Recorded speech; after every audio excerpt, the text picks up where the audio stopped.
Buenos días.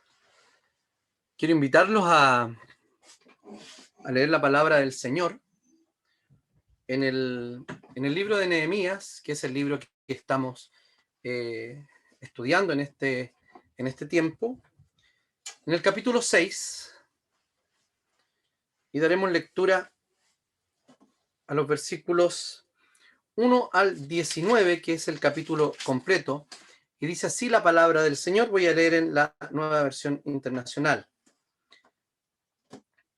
Sanballat, Tobías, Gesén el árabe y el resto de nuestros enemigos se enteraron que yo había reconstruido la muralla,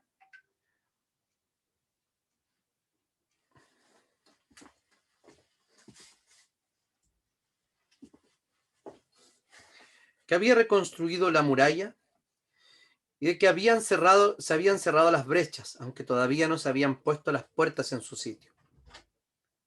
Entonces Sanballat y Gesén me enviaron este mensaje. Ahí está bien. Sí, gracias. Me enviaron este mensaje. Tenemos que reunirnos contigo en alguna de las poblaciones del Valle de Ono. En realidad lo que planeaban era hacerme daño. Así que envié unos mensajeros a decirles: estoy ocupado en una gran obra y no puedo ir. Si bajara yo a reunirme con ustedes, la obra se vería interrumpida. 4 veces me enviaron este mensaje y otras tantas les respondí lo mismo. La quinta vez, Sanballat me envió por medio de uno de sus siervos el mismo mensaje en una carta abierta que decía que a la letra decía: corre el rumor entre la gente y Gesén lo asegura de que tú y los judíos están construyendo la muralla porque tienen planes de rebelarse. Según tal rumor, tú pretendes ser su rey y has nombrado profetas para que te proclamen rey en Jerusalén y se declare: tenemos rey en Judá. Por eso ven y hablemos de este asunto antes de que todo esto llegue a oídos del rey. Yo envié a decirle: nada de lo que dices es cierto, todo es pura invención tuya. En realidad lo que pretendía era asustarnos. Pensaban desanimarnos para que no termináramos la obra. Y ahora, Señor, fortalece mis manos. Fui entonces a la casa de Semaías, hijo de Delías y nieto de Meitabel, que se había encerrado en su casa. Él me dijo: reunámonos a puerta cerrada en la casa de Dios, en el interior del templo, porque vendrán a matarte. Sí, esta noche te quitarán la vida. Pero yo le respondí: yo no soy de los que huyen. Los hombres como yo no corren a esconderse en el templo para salvar la vida. No me esconderé.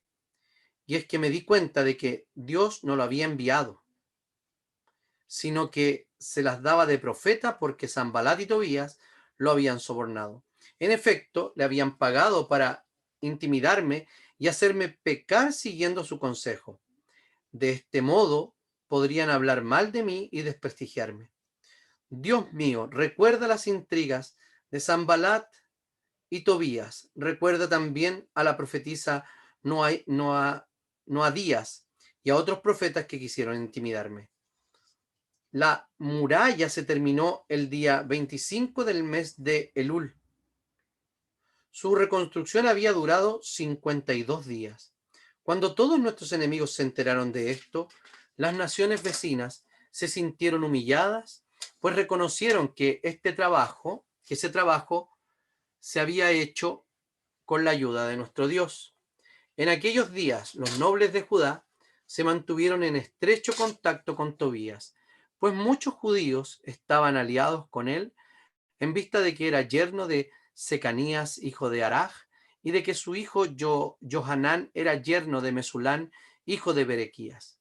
En mi presencia hablaban bien de mí, pero luego le comunicaban todo lo que yo decía. Tobías, por su parte, trataba de intimidarme con sus cartas. Oremos al Señor.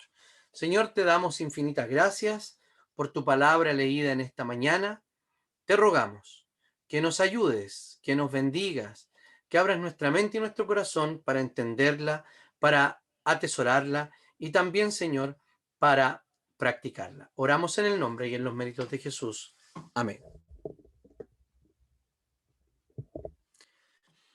El pasaje que acabamos de leer corresponde al séptimo sermón de nuestra serie. Y si ustedes se dan cuenta, tiene una estructura bastante fácil de comprender, porque se trata de ciertas estrategias enemigas para ir en contra de la reconstrucción de, la, de las murallas, pero no solo de la reconstrucción, sino que ellos ya sabían que les había fallado su oposición a la reconstrucción. Lo que necesitaban ahora era eh, poner en tela de juicio la probidad, la honestidad, el buen juicio del líder. Y es ahí donde los enemigos de Nehemías y los enemigos del pueblo de Dios comienzan a poner su acento, a poner a poner todas sus estrategias y sus energías. Podemos ver que en este tiempo, a lo único que se había dedicado Nehemías era de manera fiel a cumplir el llamado que Dios le había hecho. Y este llamado era la reconstrucción de las murallas, estabilizar políticamente a Israel, posicionarlo de una manera correcta en el mapa geopolítico, digamos, para que el pueblo volviera a ser lo que era en sus orígenes. Recuerden que el pueblo estaba siendo reconstruido tanto en su espiritualidad, en su política y también en las cuestiones sociales. Vamos a ver un complot contra Nehemías que tiene 4 intentos. Entonces, la primera parte del complot es un complot para secuestrarlo. Miren, fíjense y síganme la lectura del capítulo. Tengo un problema de luz, así que por eso que me estoy moviendo, ¿ya?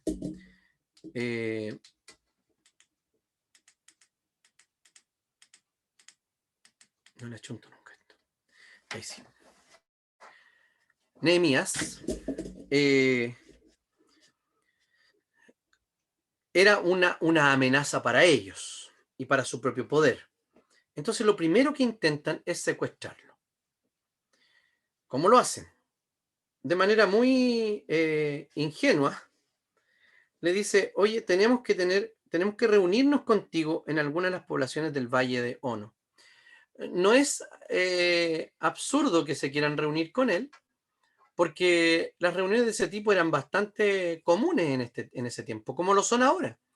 Era una especie de reunión de negocio, tal vez una especie de cumbre política. Oye, reunámonos, veamos qué está pasando, porque ciertamente Nehemías estaba posicionando a Jerusalén en el lugar que le correspondía en el mapa geopolítico.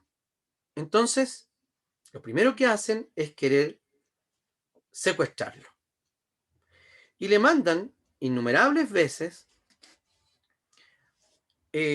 mensajes para que él fuera a un lugar que era el valle, el llano de Ono, uno de esos lugares.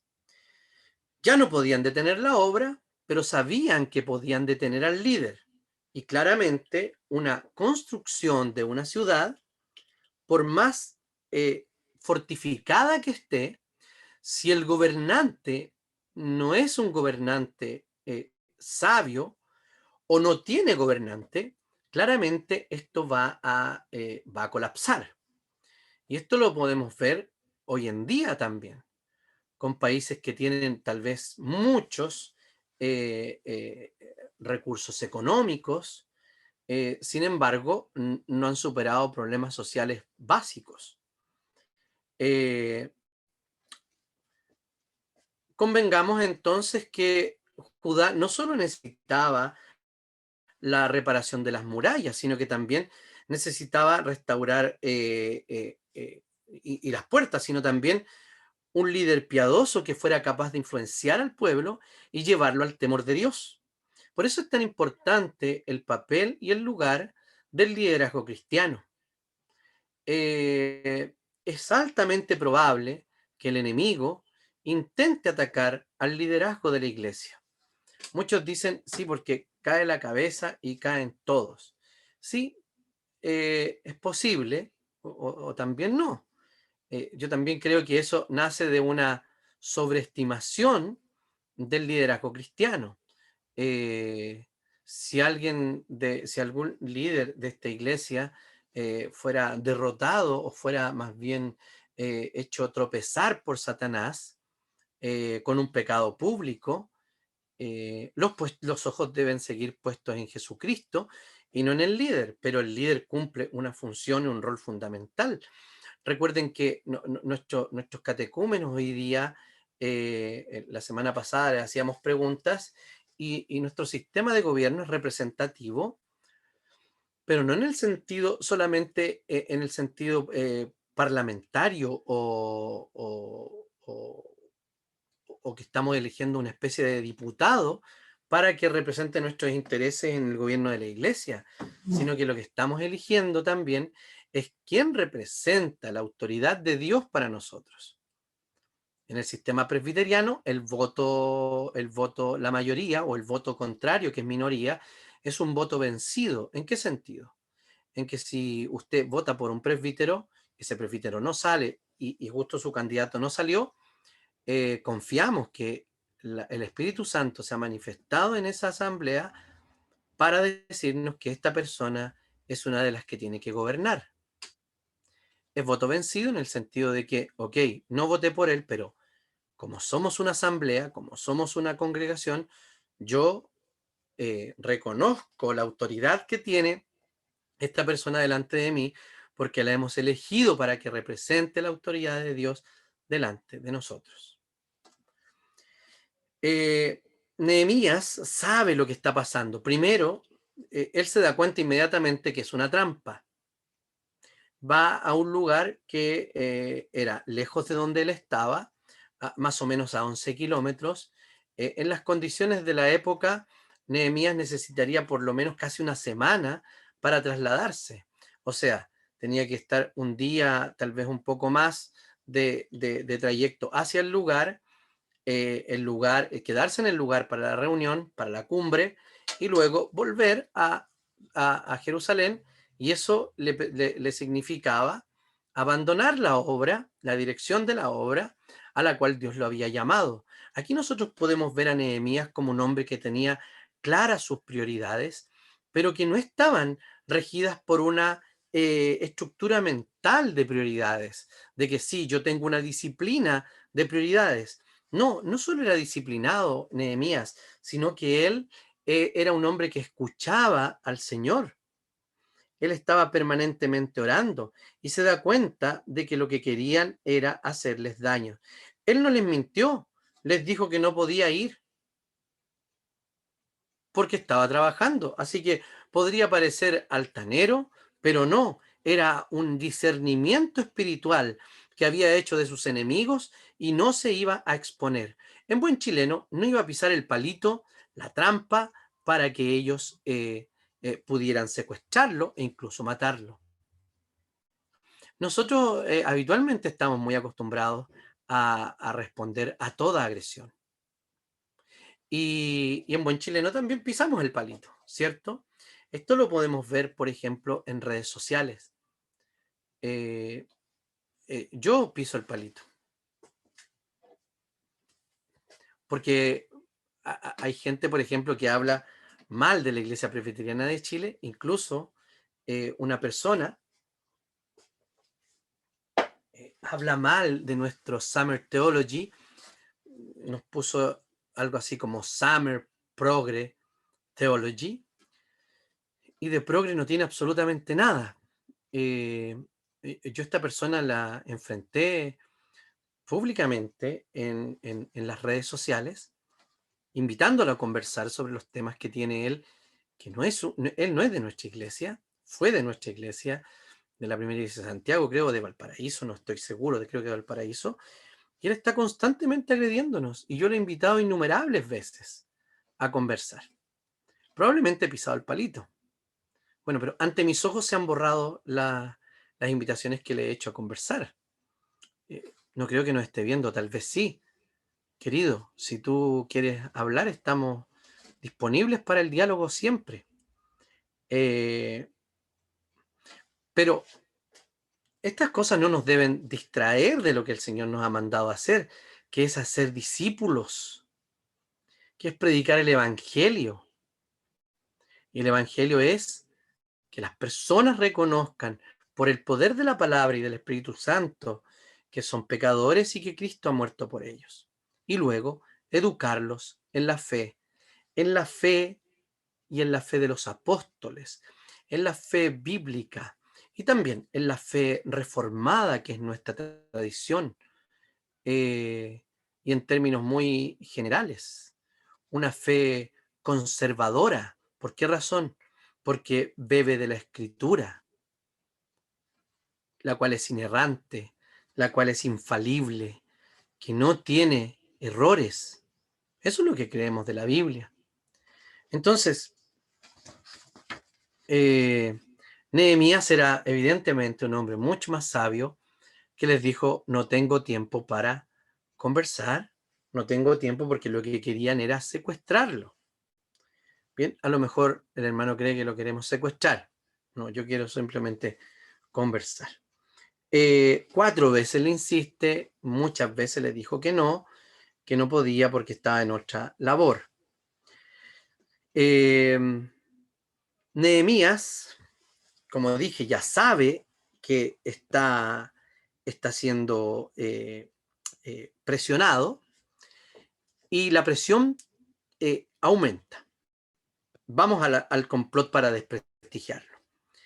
La siguiente parte del complot es escribir una carta y una carta abierta. Las cartas habitualmente se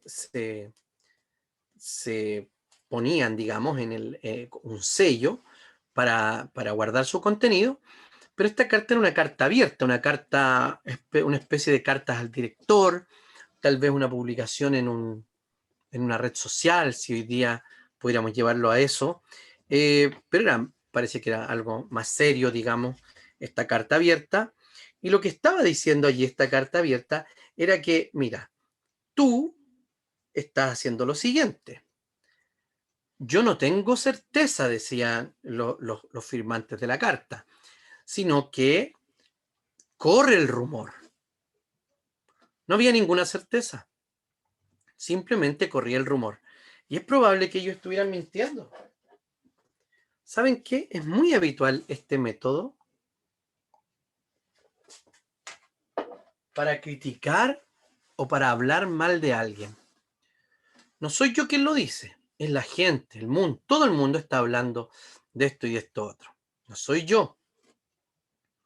Pone en boca de otro la crítica o la calumnia que él quiere decir. Entonces, esto es muy común entre los seres humanos. Entonces, corre el rumor entre la gente y ¿qué dice? Dice que tú quieres rebelarte, que tú quieres ser rey, que te has nombrado profetas para que te proclamen rey, etcétera, etcétera. Entonces, esto va a llegar a los oídos del rey. ¿Qué pasa? Hablemos de este asunto. Te queremos ayudar. Entonces sale de lo privado, de este mensajería, del inbox, digamos, del DM, y se publica para todo el mundo, para que todo el mundo sepa que Nehemías se quiere rebelar contra el imperio de ese momento. No era momento. De hecho, uno piensa que los creyentes deberían rebelarse ante todas estas situaciones de imperiales, digamos, pero no vemos que sea así en la escritura permanentemente. Vemos una revuelta maravillosa, sí, en los libros de Macabeos, cuando los hermanos Macabeos hacen esta revuelta en Jerusalén, mueren muchos, pero pueden leer allí el texto, porque estaban defendiendo la verdadera religión. Y precisamente es lo que es como ellos, el Señor apoya esa manifestación. No es un libro bíblico, pero sí es un libro histórico. Hasta el propio libro dice que no sabe si exactamente las cosas sucedieron de esa manera. Eh, entonces, eh, lo querían desprestigiar, exponerlo públicamente. Entonces las funas no son invención de esta era. Querían funarlo así nomás, exponerlo, inventar una calumnia que a simple vista podía ser verdad, porque claro, todo coincidía. No quiere reunirse con nosotros, que somos los gobernantes de estas regiones. Mm, tampoco quiere, y se está nombrando sacerdotes para que lo nombren. Entonces, había un entorno que la gente copuchenta iba a decir, sí, esta cuestión es verdad, porque cuando el río suena es porque piedras trae. Mm, la funa funciona así, ¿cierto?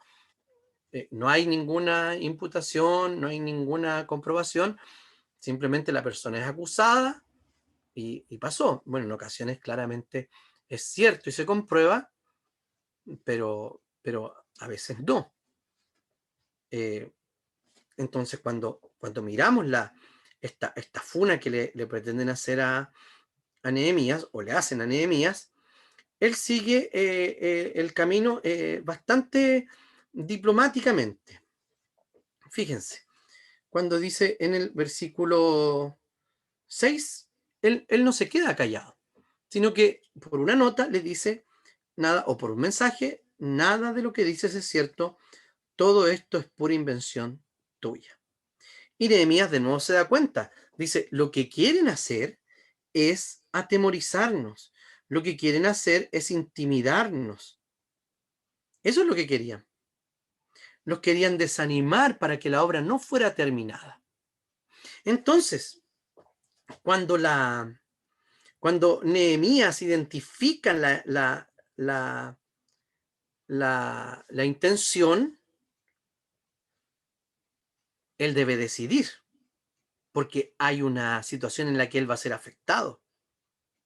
Era su reputación o seguir obediente delante del Señor. Hacerle caso a la calumnia, intentar revertirla, eh, mejorar su reputación delante del rey, etcétera. Invertir tiempo en ello, o simplemente era no hacer caso y continuar con la obra.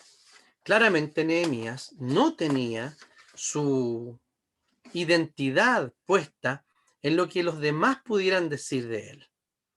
Él tenía una buena relación con el rey que lo había enviado a reconstruir, tenía un testimonio público de un hombre que oraba, de un hombre que estaba en la presencia del Señor, y no tenía nada más que hacer que decir que eso era una vil mentira.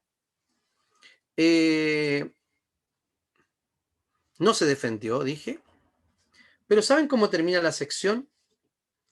Termina con una oración. Dice, Señor, fortalece mis manos. No es que le resbalaba lo que le pasaba, sino que simplemente él era un ser humano con debilidades, que podía sentirse tentado a que eh, que su autoestima tendiera a defenderse. Sin embargo, él sabe sus limitaciones, sabe que depende del Señor y sabe que Él lo va a fortalecer para seguir la obra. ¿Son los caminos que tomamos nosotros como Nehemías? Cuando nos vemos enfrentados a una situación, ¿simplemente bajamos las manos? Es probable que sí. Muchas veces nos sentimos derrotados y queremos abandonar el camino, abandonar el servicio al Señor. Sin embargo, Nehemías, no sabemos si se sintió motivado a aquello, pero de que se tuvo cierto desánimo, claramente que sí, porque le pidió al Señor que fortaleciera sus manos. Nehemías nunca perdió la perspectiva de que era Dios quien actuaba por medio de él. Era él quien actuaba, era él quien hacía, era él quien lideraba, pero era Dios quien le daba la fuerza, la gracia del Señor para cumplir la misión que él le había pedido. O sea, Nehemías no era capaz, pero sí constantemente estaba siendo capacitado por Dios para cumplir dicha misión. La tercera parte del complot lo quería intimidar. Yo creo que era parte del plan, porque en la acusación de la carta abierta estaba que se estaba nombrando profetas, o hay una palabra que me parece incluso un poco despectiva, dice haciendo de profetas, para que han nombrado algunos profetas, para que, no, la palabra despectiva viene después, para que te proclamen rey en Jerusalén. Entonces, debían planificar esta parte de que se está nombrando profetas para que lo nombren. Allá aparece Semaías, supuesto profeta. Estaba encerrado en su casa. Hay toda una parafernalia aquí. ¿Por qué? Porque Semaías debía, con su actitud, mostrarle a Nehemías el peligro real que había. O sea, Nehemías, esto no es un juego. Estos gallos te van a venir a matar hoy día mismo. Así que ven, vamos a encerrarnos a la casa del Señor. Si pasaba eso,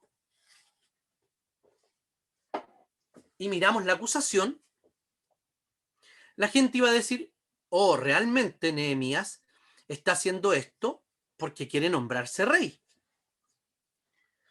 O en su defecto, dice Nehemías que lo iba a hacer pecar. Voy a seguir el texto para que lo vamos viendo. Reunámonos a puerta cerrada en la casa de Dios, en el interior del templo, porque vendrán a matarte. Sí, esta noche te quitarán la vida. Fíjense el sentido de urgencia que le estaba dando Semaías. Pero yo respondí. Ahí Nehemías dice quién es. ¿No soy de los que huyen? ¿Los hombres como yo no corren a esconderse en el templo para salvar la vida? No me esconderé. Uno puede decir que hay un grado de valentía, sí. Pero fíjense, me di cuenta de que Dios no lo había enviado. Falso profeta. Sino que se las daba, aquí está la expresión despectiva, se las daba de profeta porque Sanbalat y Tobías lo habían sobornado. Seguimos con pecados de sobornos y de coimas para hacer tal cosa. Bueno, este hombre, profeta, o que se las daba de profeta, a lo mejor sacerdote también, por algo lo invita al templo, lo que quería era desprestigiar, contribuir al desprestigio, contribuir a que la historia que estaban contando de Nehemías pareciera real. Entonces, dice, en efecto le habían pagado para intimidarme y hacerme pecar siguiendo su consejo. De ese modo podrían hablar mal de mí y desprestigiarme. O sea, Sanbalat y Tobías habían puesto las fichas en Semaías para que fuera parte de este complot o de esta armada de apariencias para que se creyera la versión que ellos tenían.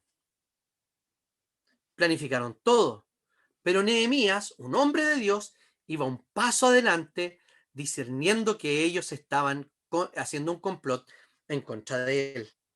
Pero la pregunta es, ¿por qué Nehemías dice que para que pecara en contra, hacerlo pecar? Primero, Nehemías no era sacerdote. Por lo tanto, no se podía esconder en el templo, no podía entrar al templo.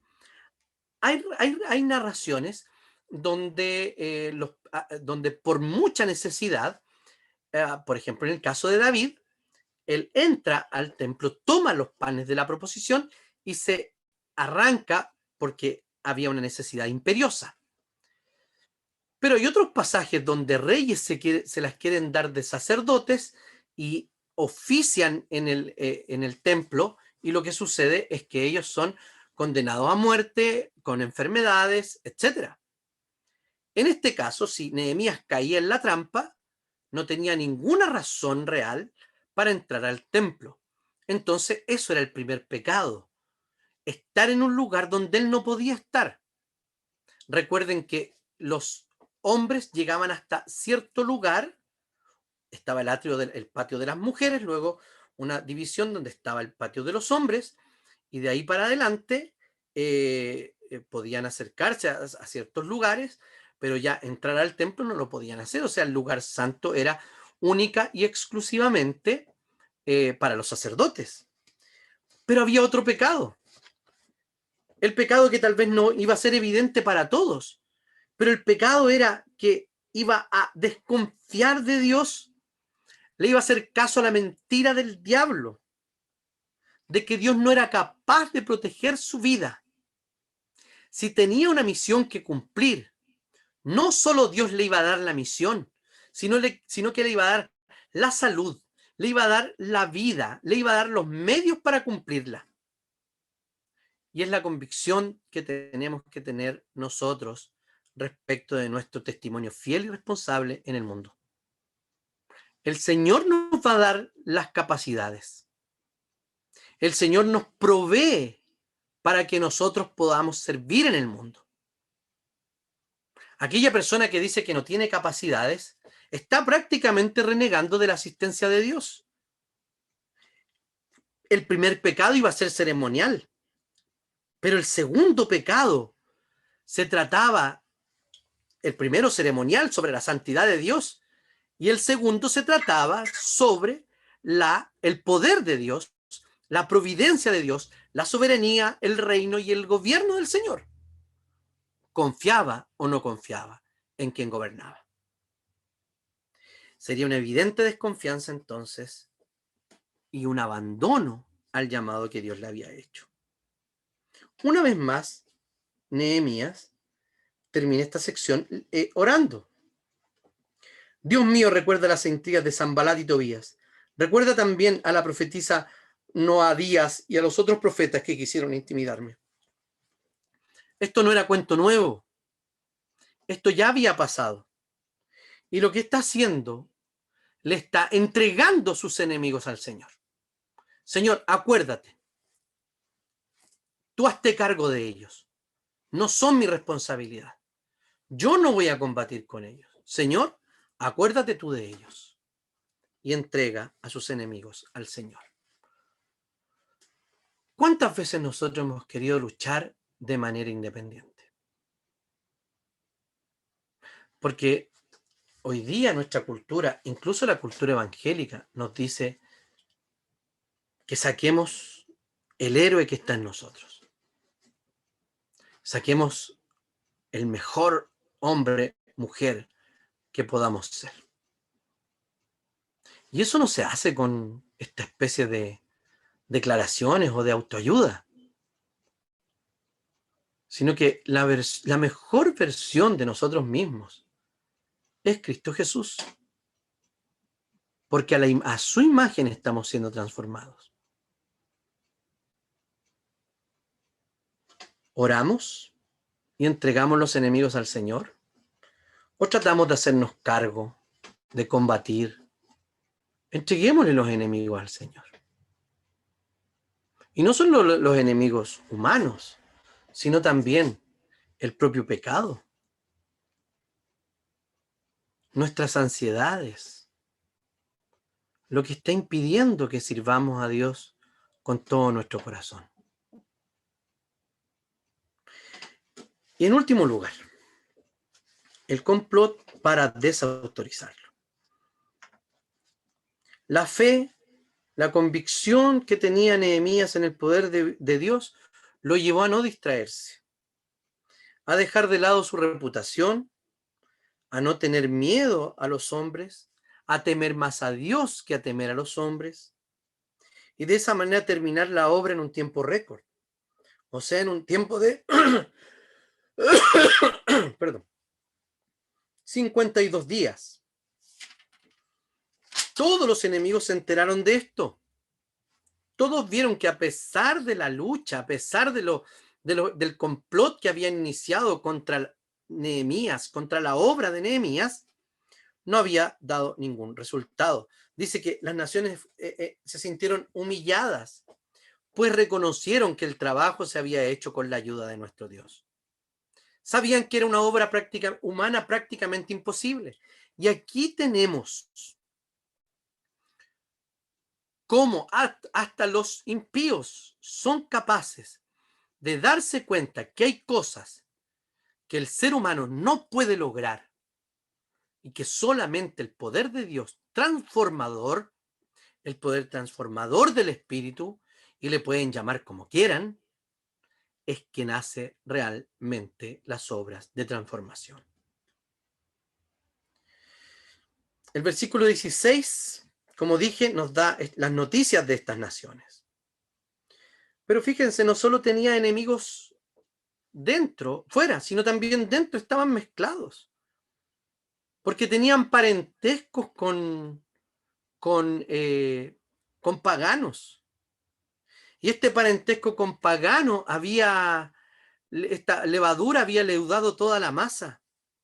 Entonces los que tenían cierta posición allí, que eran jefes judíos, nobles, y que tenían casamiento y parentesco con paganos, decía que en la presencia de él hablaban bien,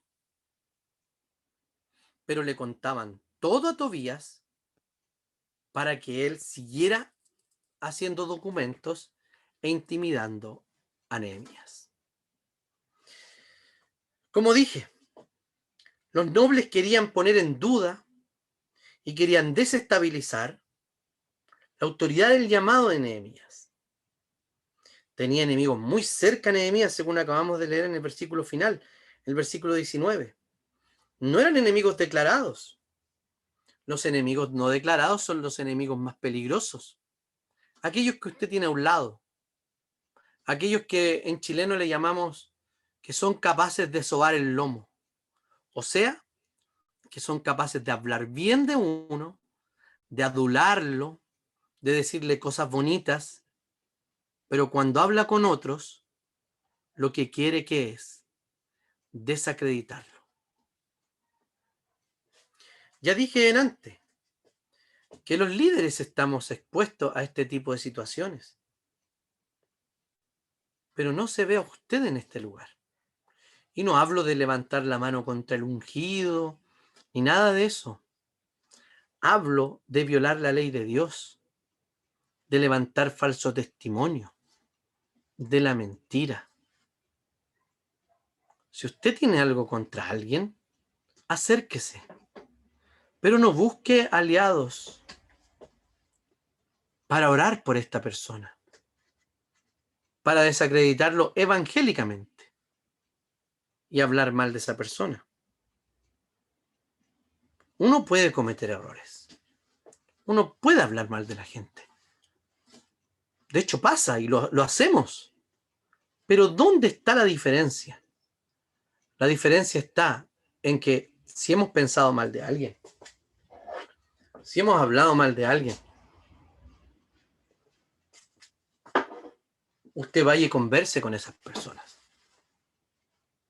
Yo personalmente tengo un par de conversaciones pendientes con nadie de esta congregación.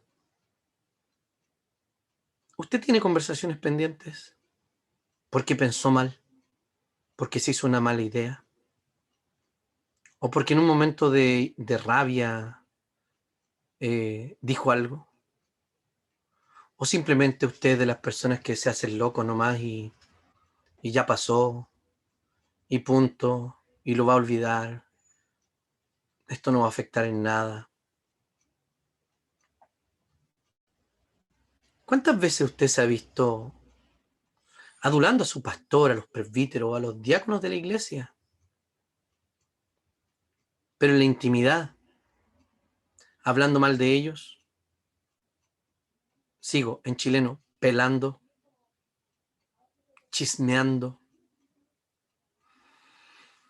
Según proverbio, el chisme es como un bombón, que es rico, tiene rico sabor. De hecho, cuando nosotros vamos a contar algo, nos van a contar algo, nos dicen, te tengo una papita, o te tengo una buenísima. Y la gente se soba hasta las manos para escuchar aquello. Hablaban bien de él, pero lo que hacían era tomar información para desacreditarlo. Algunas aplicaciones. Nehemías nunca confía en sus propias fuerzas. Es un hombre claramente de oración y de distintos tipos de oración. Esa oración profunda, esa oración entregado delante del Señor y esa oración rápida del instante, mientras está trabajando, Señor, por favor, ayúdanos. Él hace todo tipo de oraciones. Siempre se ponía delante del Señor. La cuestión del llamamiento, por ejemplo, y de las oposiciones que tenemos, la iglesia ha sido llamada para testificar, para ser discípulos. Sin embargo, en muchas ocasiones nos distraemos con cuestiones secundarias, con defender nuestra propia fama, nuestro propio nombre, nuestra propia reputación. ¿Y qué hacemos?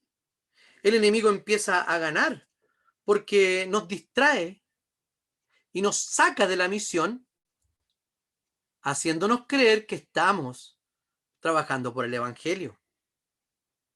Entonces, nosotros estamos llamados a una vocación y una identidad específica: ser sal y luz del mundo y hacer discípulos a todas las naciones. Jesucristo en su ministerio experimentó en carne propia todo lo que Nehemías había experimentado.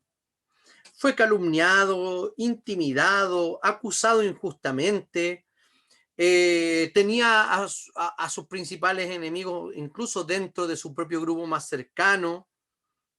Incluso Pedro intentó que él no muriera, que no fuera a Jerusalén. Jesús no le hizo caso al desprecio. ¿Por qué? Porque él vino a morir en la cruz, la cual era el desprestigio más grande de su época, la muerte más dolorosa que podía intimidar a cualquier ser humano. Incluso Jesús sintió el peso de esta situación en el huerto del Getsemaní, orando al Padre. Pero su confianza siempre estuvo puesta en el amor del Padre Celestial. No le importó el dolor, no le importó el sufrimiento, no le importó el descrédito, la humillación que significaba ser crucificado. Además de eso, cargar con la muerte eterna. No le importó, sino que fue obediente, como dice Filipenses, obediente hasta la cruz. Obedeció para que esa obediencia, esa nueva obediencia, fuera imputada a nosotros y para que su muerte pagara la deuda que teníamos con el Padre Celestial. El segundo Nehemías, Jesucristo, fue perfecto. Se hizo uno de nosotros, ya no para construir una muralla, reparar puertas, sino que para que por medio de su muerte se iniciara un nuevo tiempo. He aquí yo hago nuevas todas las cosas viejas pasaron. Comenzar a dar a luz un tiempo nuevo, una nueva creación que ya está en proceso, pero que en el día final, de manera completa, será restaurada por Cristo Jesús. En esto, ¿estamos tras los pasos de Jesús? ¿En seguirlo tras su camino de muerte, negación y humillación? Para luego, ¿qué cosa? Para luego ser exaltado hasta lo sumo y recibir un nombre que es por sobre todo nombre. delante del Señor se doblará toda rodilla. El Señor Jesucristo fue anunciado aquí en el sentido que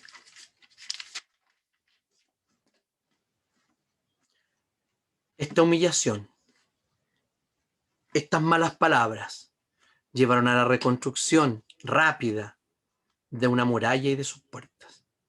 La humillación de Cristo llevó a la reconstrucción y está llevando a la reconstrucción de todo el orden del cosmos. Oremos al Señor.